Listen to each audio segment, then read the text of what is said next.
असल जिंदगी में सुखी कौन है?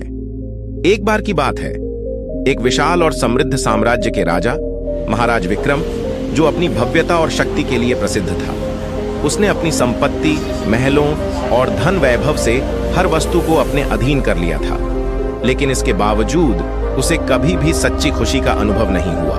वह सोचता था कि क्या सच्चे सुख की कोई परिभाषा है? एक दिन जब महाराज विक्रम अपने दरबार में बैठे थे, उन्होंने अपने समस्त मंत्री और सलाहकारों से पूछा, असल जिंदगी में सुखी कौन है? सभी ने अपनी अपनी राय दी, लेकिन कोई भी राजा को संतुष्ट नहीं कर सका। राजा ने तय किया कि वह स्वयं इस प्रश्न का उत्तर खोजेगा।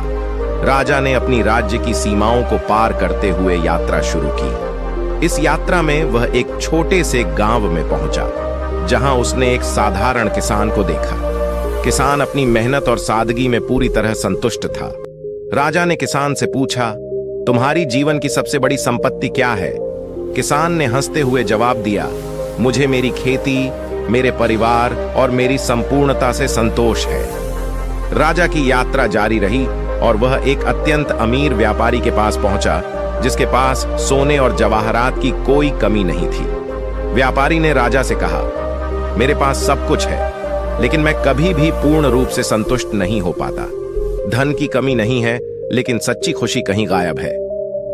राजा ने एक महान योगी से भी मुलाकात की, जिसने उसे बताया कि सच्ची खुशी आंतरिक शांति और संतोष में निहित है, न कि बाहरी संपत्ति में। योगी ने कहा, सच्चा सुख केवल तब अनुभव किया जा सकता है जब तुम अपने मन की स्थिति को समझ सको और बाहरी चीजों से परे जाकर अपनी आत्मा को जान सको।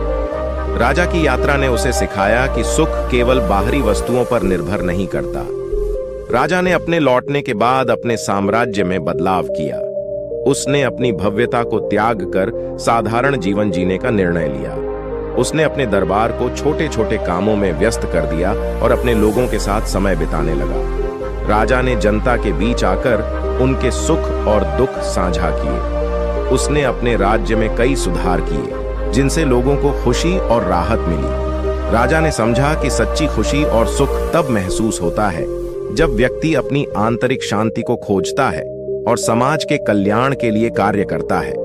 इस प्रकार महाराज विक्रम ने सच्चे सुख की खोज में अपनी पुरानी आदतें छोड़ दीं और आंतरिक शांति की खोज में जुट गया।